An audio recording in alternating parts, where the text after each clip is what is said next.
ஒரு தாழ்மையான ஒரு விஷயத்தையே நான் வந்துட்டு தமிழக அரசுக்கும் நான் கேட்டுக்கிறேன்.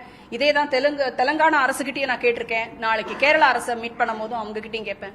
ஐயா, மாண்புமிகும் முதலமைச்சர் ஐயா அவர்களுக்கும் சரி, இல்ல பெண்களுக்கு உண்டான விஷயங்களை பாத்துக்கிற விங்ஸ் ஆர் பொறுப்புல இருக்கிற யாருக்கா இருந்தாலும் சரி, மீடியா ஆர் இந்த யூடியூப் விஷயங்கள் கெட்டது அதிகமா சர்க்குலேட் ஆயிட்டு இருக்கு. அண்ட் ப்ளீஸ் ரிமெம்பர், நம்ம பிள்ளைங்களுக்கு நீங்க நல்ல சாப்பாடு கொடுக்குறீங்களோ இல்லையோ, மைண்டுக்குன்னு ஒரு சாப்பாடு தேவை.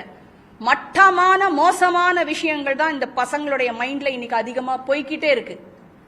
எவ்வளோ ஈஸியா இன்னைக்கு வந்து பொர்னோகிராஃபி இன்னைக்கு ஈஸியா வந்து ஆக்சஸா இருக்கு எல்லாருக்கும்ங்கிறது உங்க அத்தனை பேருக்கும் தெரியும். அது நல்லதில்லை. நம்ம சமுதாயம் சர்வ நாசமா போயிடும்.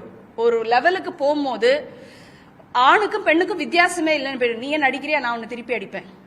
நம்ம கல்ச்சர்ல வந்து புருஷன் அடிச்சுட்டாக்கா பொண்டாட்டி வந்துட்டு திருப்பி அடிக்கிற கல்ச்சர் இல்ல. அதுக்குன்னு பொம்பளை வந்துட்டு பயந்துகிட்டு ஆம்பளைக்கு பயந்துட்டு உட்காந்து அப்படி இல்ல. அந்த ஸ்தானத்துக்கு ஒரு பொண்ணு மரியாதை கொடுக்குறா. அப்பா அடிச்சா திருப்பி அடிக்கிற கல்ச்சர் கிடையாது நம்மளது.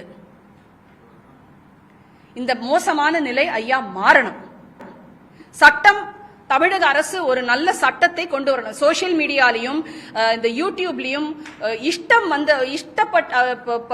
இஷ்டத்துக்கும் வாய்க்கு வந்தபடி ஒரு மனிதரை, அது என்ன மாத்திரம் இல்ல, நீங்க யாரோ ஒரு பொண்ணை பத்தி பேசினாலும் அது தவறுதான்.